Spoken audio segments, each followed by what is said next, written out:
Secretary of State Phil McGrane, you are back, sir. How are you? Great. Happy New Year, Matt. Happy New Year to you too. Man, it was a good one, by the way. It was. It was a great year. We stayed up to 12:30. This is the first time with our kids, and my youngest had to go to bed, but this is the first time with my 13-year-old and 10-year-old, we were playing like Monopoly and just doing the whole thing until midnight. And then did you watch the potato drop, by the way? I did not watch the potato drop. I was hanging out with friends here in the neighborhood. Okay. Well, I watched it we weren't there. We watched it, Yeah. Anyway. Someday I need to do it because my office is right there. Right. Screaming from your... Yeah. But there was some problem with the audio because the potato dropped and then like 30 seconds later, there was like a countdown and then the fireworks went off. I'm like, somebody needs to get... Yeah, because I didn't know whether to start celebrating. Anyway, it is what it is. So again, great holiday. We are here because I started hearing things about the Corporate Transparency Act and I got horrified because I'm like, is this me? But it's not. Like, I've had a multitude of businesses, little like sole practitioner businesses. And I also have a 501c3. I didn't know if I'm like, does this even apply? I started getting emails from you. It's like, well, from your office saying, well, we don't really support this. And then I got an email saying, oh, this was resolved or put on hold, so don't worry about it. And then I got another email saying it's back on. Horrified because, again, I'm an idiot. You're like, is it me? Yeah. So help me understand. What's the Corporate Transparency Act? It was not something that I believe you were a fan of, at least based on... I am definitely not a fan of the Corporate Transparency Act. Right. I've been really outspoken about just what a mess this has been. This is a federal act, federal policy, but I can't help but be intertwined in it. Right. So, I mean, most of your listeners and viewers are familiar with me as the elections guy. That's what most people know. Right. Bring this a little bit closer to you, my guy. There we go. Right. Perfect. All right. Yeah. So, most of your listeners know me as the elections guy. It's what we've been talking about over the last year's elections or other people. But the other side of the Secretary of State's office is we oversee all business registrations for the state. So whether it's an assumed business name that somebody's using, or it's like the lawn mowing company who's an LLC, to large corporations like Simplot or any of the others, they're all registered with our office. It's part of the way that businesses can know there's legitimacy when they're doing business with each other. We do that all the time. So any business owner is very familiar with our office because annually they get their renewal to maintain their business through our site. What's interesting, so the Corporate Transparency Act is a new effort by the U.S. Department of Treasury to combat, well, at least what they frame it as, to combat money laundering, drug dealers, terrorism. And it's all because of these shell corporations. So it has this well-intended purpose. And this goes back over 20 years where the federal government, their financial crime unit, the FinCEN, has been trying to figure out how do they stop people from creating shell LLCs to hide money. And so... okay, I'm sorry to interrupt you. I know. Okay. I'm already like in the weeds. No. Listen, I hear Shell Corp from like bad Hollywood movies. Like, I don't understand. Do you remember that movie Boiler Room? I know. So it was loosely based off of The Wolf of Wall Street, like the original story. Yeah. Boiler Room was this movie that came out in the 90s that was actually really, really good. Like, I really enjoyed the movie.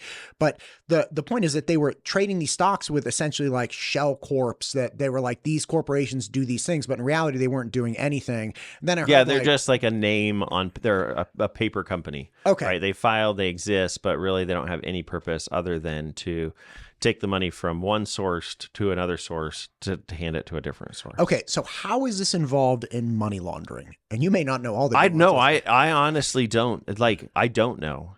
I know that the purpose that FinCEN has approached it for is well intended. It's to stop financial crimes, that the United States, because of your ability in the 50 states to create LLCs, and each state is a little bit different. Okay. In our world, in the political world, we see it through campaign finance, where people will create LLCs in Wyoming to try and channel some money.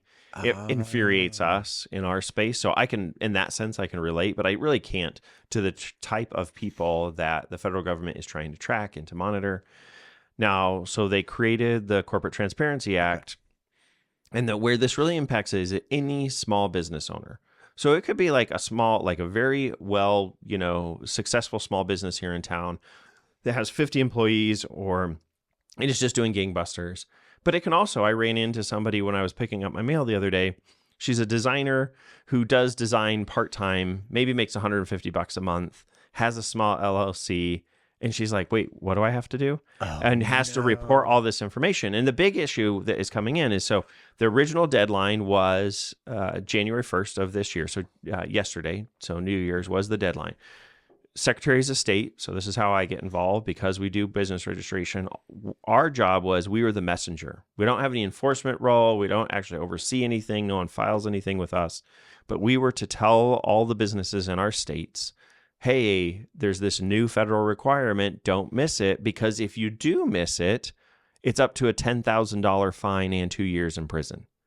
And like that seems pretty significant, especially if you're the guy who runs like a lawn mowing company, or the designer gal, or the designer, $50, the designer gal. And this is why she stopped me in the thing. She's like, what am I supposed to do? I don't know what's going on. And so this has been being rolled out over the last year. It's been really hard for small business owners. I mean, small business really is the backbone of our economy. Like any of the big businesses, you know, let's take Google, for example. They started in their garage as a small business. Right. This is the incubator where some take off, some don't. But where people have great ideas and they're like, hey, in my garage, I'll build a studio and I'll do this thing. What's wrong with being in a garage? Right, exactly. And it doesn't matter what it is, like, and it's hard enough because most people, my favorite, I've run into it over the years, is like in my last job as the Ada County clerk, I oversaw alcohol licensing. Plenty of people who start a brewery, they're not focused on the regulatory side of alcohol. Instead, they're just some dudes who want to make good beer. Right. Just like most people are just trying to make ends meet, or they have this idea. Well, now you have this burden. Not only did you have to figure out like some of the legal mechanisms to create your LLC and everything else, you're reporting to the IRS. Now there's this whole new entity, FinCEN, that you need to report this beneficial owner information to that you didn't know, but the penalties are some of the biggest penalties possible. Like, it's interesting. So business registration with the Idaho Secretary of State's office, we encourage every business should register with us, not because there's any enforcement. We won't go after you. If you start a business and you don't register with us, we have no policing power. You're not going to get fined. There's no prison time. It'll just hurt your legitimacy because most likely you won't be able to open a banking account because banks, like other businesses, use our site to verify who they're doing business with. And it just gives your business legitimacy and it's on record, right? This part though, no, there's like major penalties from the federal government if you don't register. And so it has had this very heavy hammer. People don't know what to do. And because it doesn't fit in any of our existing infrastructure, you know, most small business owners, the designer, right, who stops me, or the lawn mowing guy, they go to the first place they probably go to is their accountant, because that's the same person who helps them file their taxes every year. The accountants are like, hey, we deal with the IRS. We don't deal with Treasury. This is foreign to us. And mind you, we're nervous. The penalties are so big. We don't want to accidentally give you bad advice. So you need to find somebody else. So then they go to their lawyer, and lawyers similarly are like, we don't know what to do. And mind you, most business owners don't have a lawyer, right? Like if they created an LLC, maybe they hired a lawyer once briefly to do their LLC, or they went to LegalZoom and did it. Right. Rocket lawyer. Rocket lawyer. Yes, exactly. And so people are having to navigate this. It's stressful, and the penalties are so significant. They're really fearful of it. And really why it's government overreach is FinCEN is targeting terrorists and drug dealers and money launderers. And what they've done is they created a policy that says everybody is guilty of these crimes until they prove to us that they're not.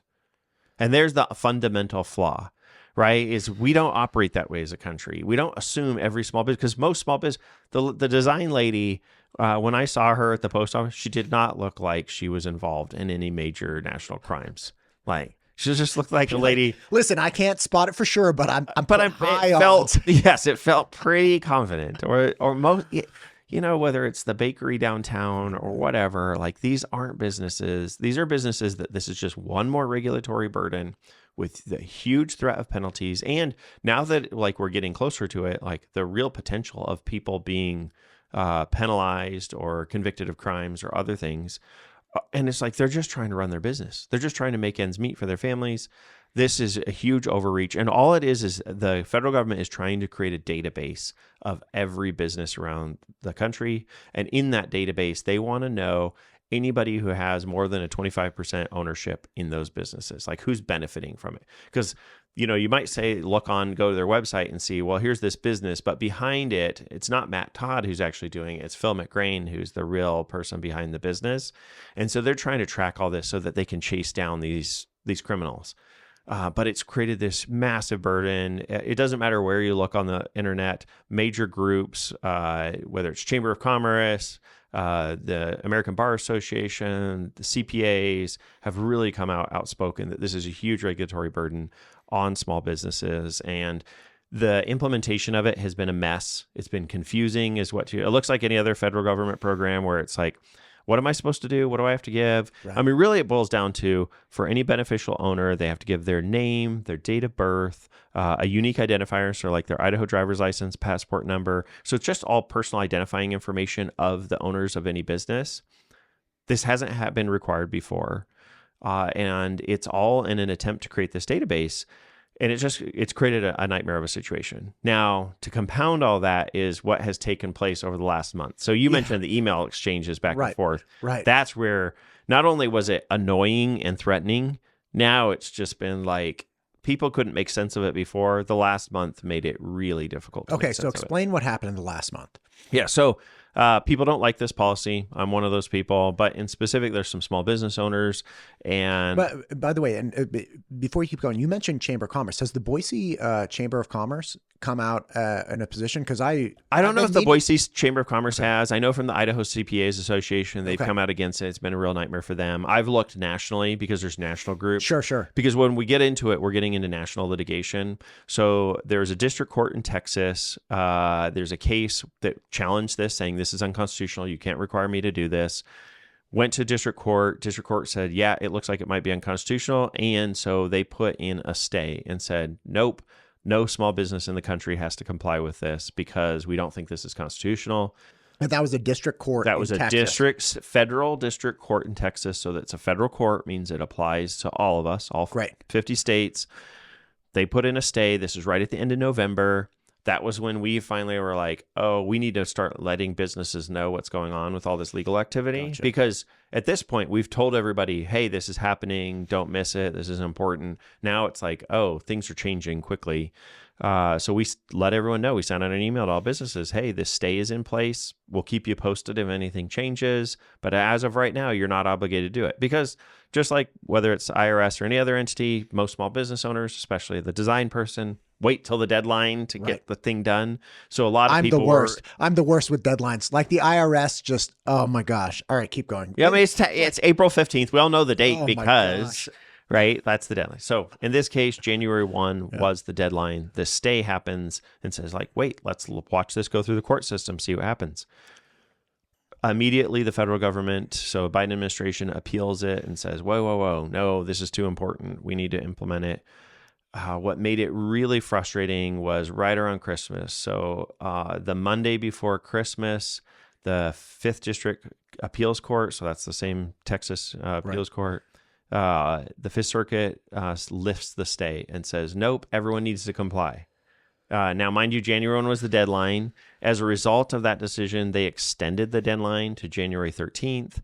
So we sent out an email just to make everyone really mad right around the week of Christmas, right? To say, hey, oh, nope, this is back in place. $10,000, 2 years in prison. $10,000, 2 years in prison. Don't forget to do this. This is important. We know you don't want to give all your personal information to a federal government agency, but do this.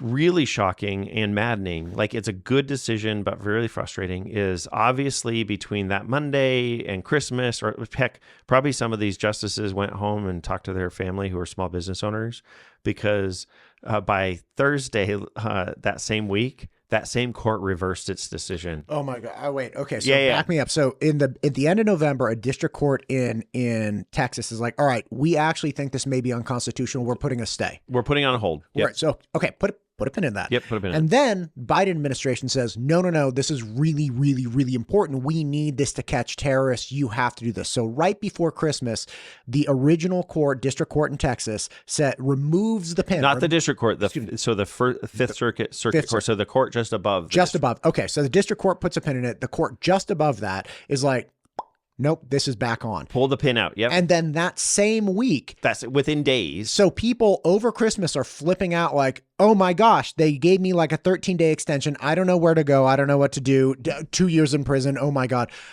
I better get this done before the end of the year. Oh my God. And then literally a matter of days later, the Fifth Circuit that pulled the pin puts the pin back in, is like, oh, just kidding. No, they're like, oh crap, that pin was holding things. And they realized in their, I mean, it was a very brief decision. If someone goes to read it, which I don't encourage anybody does, but it's written as a double negative, which makes it even more confusing as to what it is. But they put the pin back in and said, oh, the status quo where businesses haven't registered is better than the alternative of forcing everyone to register and then finding out, oh yeah, this was unconstitutional, but you've already given all your data up. And because not registering is not about not. Yeah, it's been so. And for us, I mean, I was trying to take a break after a busy election year. I'm like everybody else, and it's been back and forth. So right now, no one is required to do it. It's already, the federal government is seeking an appeal to the United States Supreme Court. I mean, this will go to the United States Supreme Court. I think we're all pretty confident at the rate it's all going.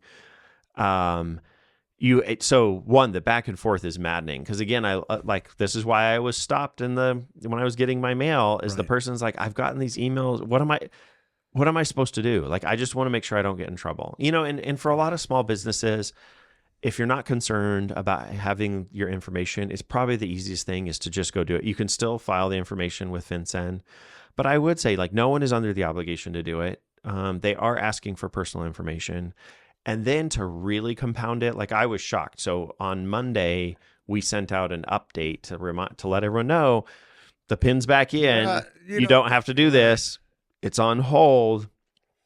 Within hours of us sending our email out to all the small businesses in Idaho was an announcement. So FinCEN, the Financial Crimes Unit, is part of the Department of Treasury, U.S. Department of Treasury.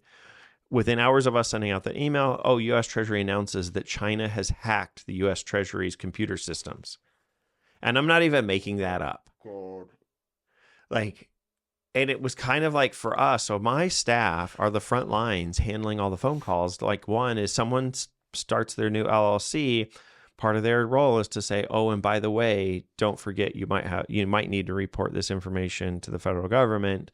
And people are like, well, first of all, what am I supposed to do? And now you're like, oh yeah, please give the federal government your date of birth, your driver's license number, and everything else, because they just told you that China has had access to their systems. Now, the U.S. Treasury has not said that China had access to this system. I want to make a distinction. They probably haven't said that, though. They haven't not said that either. They just said, hey, we had this major breach. It's one of the most significant breaches of the federal government. But oh, by the way, on this other website, can you please give us more of your information? And so it's been frustrating for businesses. It's been really frustrating for CPAs and lawyers who are trying to help small businesses, because it's kind of we want to help you, but we don't know. They're worried about what their liability is. When someone helps you prepare your taxes, the CPA has not only gone through testing and certification to go through that process to be able to be an advocate for you with the IRS. There's no infrastructure for all that here. It's just just give us all your information or else. And I think that's one of the big things, is this or else penalty piece is so out of context compared to everything else that we see. It's just been a real frustrating and burdensome experience for small business owners. Right, exactly. I think if you're the poor guy who's just trying to get, if you're a contractor who's busy trying to finish a job, when the hell are you supposed to figure out all this stuff? When you're I'm trying to just get parts in to do the job I need to get done. Okay. Hang on a second. Okay. So first off, if the pin gets removed, if this becomes law and you have to do this, okay, who does it apply to? Is it just anybody with a corporation next to it's LLC, limited liability corporation, S corporation, C corporation? Is it 501c3s as well? So for anybody who is unsure whether this applies or not, my best guidance is to go to the FinCEN website. They walk through whether you have to comply or not. There is nuance to it because there's a number of exemptions as to who this applies to. So if the easy one, if you're a small business, you're an LLC or a partnership or something, most likely this applies to you. I think the default is assume it applies to you until you figure out that it doesn't. The big companies already through the SEC and so it doesn't apply to the big companies because the big companies' information is already out there. So now this really is focused on small business, which is why it feels so backbreaking to the small business community.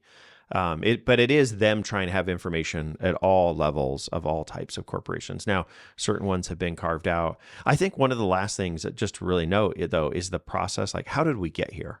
Like, so yeah, I've been wondering this whole time. It's like, what is happening? I really appreciate Senator Risch's office has been working with us. We contacted the delegation to say like, hey, hold on, this is a mess. Like, now, mind you, everyone's like, well, I don't like terrorists. Like, we get that you don't like terrorists, but this is going way, way, way too far. Senator Risch has been a huge help. He's sponsoring legislation to repeal this in the Senate. Fulcher's office, we've been in contact with. Fulcher has signed up for legislation to repeal it. What's really interesting, though, is like everyone voted for this. This is bipartisan. And it's because this is like where you want to see an example of where Congress is broken. Here we pass this major legislation that has a huge impact on small businesses. And it's very reasonable to go to any member of Congress and say, like, why did you want to do this to small business? Like, what were you thinking? And they're like, I didn't know that I wanted to do this to small business. What are you talking about? This wasn't passed on its own. This was part of the defense bill. So the defense funding bill in 2021 happened to have this included in it. So it was like, oh, this is the major bill that funds the United States military. And you're like, oh, I'm going to vote against funding the United States military. Or this other thing just happens to tag along. It's just a part of that bill that year. So most of our delegation when they voted for it, they were voting to support the military. Like, it's a pretty easy thing. They negotiated the spending bills. And then all of a sudden this is tucked into it. So not until the deadline starts to come up and the implementation by the U.S. Treasury Department do we start to see like people like, I have to do what? The penalties are what? And I think the feds, they lose sight of it. To the feds, $10,000 seems like nothing, right? And to a small business owner, $10,000 could be way more than what they spent to start their small business. That's exactly $10,000 more than I've ever earned with this podcast. That's exactly. Right. And again, the irony is it's like, okay, if the $10,000 is supposed to be a deterrent against inaction or a persuasive mechanism, it's not going to persuade rich people or people money laundering or anything. So someone's committing sting idiots like me. Right. Yeah. Somebody who's committing crimes, knowingly committing crimes. They're terrorists. And they're like, oh, shoot, you got me. You asked me to sign up on a website and report to you all my information so that I don't get in trouble. They're like, well, I'm willing to, spend my life in prison by committing these other crimes, but your $10,000 penalty, that's going to incentivize me. And like, no, it puts the burden on all the people doing the right things. I don't know that it actually catches the people. I think it adds a speed bump to the money launderers, but that's all it is a speed bump. Right. I feel like I think work that out somehow. And I think we should go after these people. This is just an overreach. And in the United States, like, we should have a more thoughtful discussion rather than tagging it on with a defense bill about how do we attack these things, but how do we not overshoot as well? I mean, we've seen that from time to time, whether it's like going back to the Patriot Act, Governor Otter is well known for voting against it back at that time because it was like everyone was upset about 9/11. And it's like, wait, we're going to allow what to American citizens? Like, pause for a second. This is the same idea just in the business context where it's like, we're going to assume everyone's guilty until they prove otherwise. That's not the right solution. We should just go after the guilty people. It's also difficult, too, because you have tragedies like befell the United States yesterday or the day before. And then, of course, they're like, see, and this is why we need this bill. And it's like, wait, like, hang on, right? Because there's such an emotional push and pull behind this. And the reductionist communication is like, oh, Secretary of State McGrane, you don't like this. You must love terrorists. And you're like, nope, don't love terrorists. Do not love terrorists. Do not love terrorists. Anti-terrorist. I'm very anti-terrorist. They're like, well, why don't you get behind this? It's like, okay, it's so frustrating because that reductionist mentality makes it almost impossible to have a balanced conversation of, okay, let's all come to the table with, we don't like terrorists, and let's put up at least two mechanisms to identify or root out money laundering. Okay, if we just have two options, just two, and the CTA is one of them. Is it better than the next option? Just give me two, right? And if you're like, okay, it's better than the next, okay, great. So it's passed the first test. It's better than that.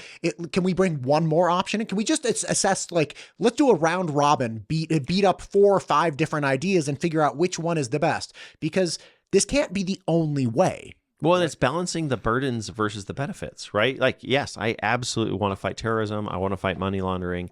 Like I mentioned, through campaign finance, we see some of the same frustrating behavior. I certainly don't support drug dealers. Right. But at the same time, I'm a capitalist. I support small business. I recognize that all the people I look around, I run into all the time throughout downtown are just small business owners who are trying to make a living to take care of their families and who, mind you, make this a great place to live. Because we have all these services and goods. And so like we can't miss the millions and millions of small businesses that help keep our economy going and say like, oh yeah, you guys should just bear this burden. Because these people are trying to launder money, you should have this burden placed on you and these threats when you've been trying to do the right thing. And government getting in the way of business has never made business more successful, right? Like that part of the idea of capitalism is to give the free market some freedom. I've actually, I don't know if I've ever told you this. I've actually never had a job as a profession, as an adult. When I graduated, when I was 22, the week I graduated from college, I started a tutoring practice. Some people were like, "Oh, you're a small business owner." It's like, it was just me, but that tutoring practice made me money as a professional all the way until the week I moved here at 39 years old. I was supporting my family. I was supporting a wife and children. I purchased a home. The burden of a small business owner is so astronomical for somebody who's never done it. If you explain it to them, it's like, okay, I want you to sit down with a piece of paper and pencil, and I want you to write down something you could offer or do or whatever to an individual, just a random person on the street, that they will look at that piece of paper and be like, I like that. Here's money. Yeah. Right. Like to get $1 and to do it well. Right. To get $1 out of somebody's hand. It is like the ultimate act of faith on their part, because, we should, and that should be the burden to get money from somebody should be so high that they're like, this is the best option for me with this dollar that I possibly could imagine. And that's so difficult. And then to put on this like fear of, oh my gosh. Well, but like, I really think wild. the regulatory, like, whether it's a tutoring business or anything else, like you're focused on, okay, what do I need to do this well? What are the offerings? Like what are the skills I need to have to do it well? And you're focused on the actual business. Right. But just like you, when you're doing this, you still had to make sure you were in compliance with IRS and filed your taxes properly, right? You sign up for whether it's an assumed business name or an LLC, talk to a lawyer, talk to accountants. Like all of these are just extra burdens placed on the business. Like most people, when they start the business, are focused on exactly what you said. What is the thing I can offer someone that they'll give me money? And they're like, oh man, I made $1. This is sweet. And then we're like, oh, by the way, can you give us some of that dollar where the government... And can you hire somebody with that dollar so that you can give us a portion of it? This is just one more example of burdens placed on small business. Yeah, I remember the first dollar I made. I was like, oh, what's that? What happened? It was literally the week I graduated college, and I got a $75 check. And I was like, oh my God, this is how, like, I just showed up and she gave me money. Like, this is crazy. And then I remember almost exactly a year later sitting down with my first CPA, and she was like, I was 23. She's like, so you didn't pay quarterlies? I was like, how do you mean? That's yes. Like, what do you, she's like, you need to pay money. I'm like, that's why I'm here to see you. She's like, no, you needed to pay money back then. I'm like, but I didn't know how much money to pay back then. I don't even know who I paid to. She's like, and now you owe many hundreds more dollars for like, I was like, wait, how do you mean I owe more? Right? Like, now just add to that. I love that conversation, because just now she's like, oh, and you reported your beneficial ownership information, right? And you're like, huh? To FinCEN. You're like, what? You're just using acronyms. I don't even know what you're talking about. Right. And she's like, oh, well, it looks like you're probably going to jail for the next 2 years. It was good you started that business, dude. Right? What the heck? Oh man, there's a movie that came out on, I think it was Netflix recently, called Shot Caller, and it was actually a very well done movie. But it was the protagonist of the movie is this guy getting out of jail. He's got this like stash, this thing. It's like chrome back hair, and it keeps cutting back to these to like how he got there. And he was a stockbroker, like part of this giant thing, like taking over this whole thing, and not one of the stockbrokers were like, oh, I hate this guy. Like you meet him, you're like, oh, he's got like a kid. He looks really nice. All this stuff. He just goes out to dinner, ends up getting in a car crash. His friend in the backseat dies. It's a DUI. He goes to prison. It's like all this stuff. It's like my greatest fear ever to end up in prison. And I watched this 2 nights ago. So you're saying like, hey, $10,000 or 2 years in prison. I'm like, I'll do anything. Oh my God. Like, where do I put the information? Yeah, right. But again, also knowing I have a dear friend who used to be in the Oakland Police Department, and he has since moved up here, and God bless him. He works in Caldwell. He's great. And Oakland had all this information of their Oakland employees. And not only were they requiring all of their law enforcement agents to engage in, like the COVID shot. And that was tough for a lot of people. And I know people who actually left and moved out of the state. They're like, I got fired, like essentially got fired because I refused to do it. And it's like, okay, that stinks. Not only that, to cap onto it, they transitioned their entire platform, their entire City of Oakland network to like a different server, different whatever. Point is, they forgot to turn off the previous server. So here they're operating in server B. And they forgot to turn on. They secured server B. They didn't cut the umbilical cord to server A, right? And all of the info, like they got hacked completely. I believe they were held for ransom as well. I'm not 99% sure on that. And this guy is like, all of his information got access. He's like, great. Like he didn't do anything. Yeah. So the aggregation of information, be it, in a healthcare setting or in a federal setting or financial setting, it's like that always, I just start getting itchy. Like do you ever every 6 months get the like class action lawsuit thing? We're suing, Home Depot or we're suing whatever. And it's like, you're part of it because your information got exposed. It's like, well, thank God I didn't give Home Depot any of my information. Yeah. I mean, it's probably a separate episode. I mean, I was a victim of identity theft on a level where like exactly that. So going back to Experian, where it wasn't just like, hey, your information was released. It was like, hey, your information. Oh, and by the way, your bank account has been emptied. Like all of them in a very sophisticated way. So now my wife and I live with our information. We know that our information's out on the dark web. So I mean, adding to it though, exactly like your friend from Oakland, right? Like these are the risks. And like we do need federal databases for things, but we don't even have a federal database at this time that fully captures all the people who have naturalized as citizens. Like you and I talked about this when it was coming to election. Like, let's have a thoughtful discussion about what we're going to do with these databases and how they work. And I mean, some business owners have complained to us, like, why do I have to do this thing with this threat? You already have my information. Go talk to the IRS. Like, if Treasury wants it, just go ask the other guy that I already had to report stuff to. And so, it's just more of a pain for businesses. Well, it's been a mess. That's the big thing. Yeah. Well, I mean, hopefully the courts, it wins out. Small businesses come out ahead in this deal. But we'll keep sending out emails to small business owners as we figure out what's going to happen here. Pin in, pin out. We'll just keep going back and forth. Man, keep the emails coming. I knew it was a bit of a headache just seeing these emails. I'm like, wow, this looks wild. Like, I wonder if, Phil would like to come in and chat about this. And now hearing it is like, oh, this is an absolute train wreck. It is a train wreck. Well, hopefully things work out. Thank you for coming in, sir. I appreciate it, especially around the holidays. And again, Happy New Year. I hope 25 treats you well. Same to you, man.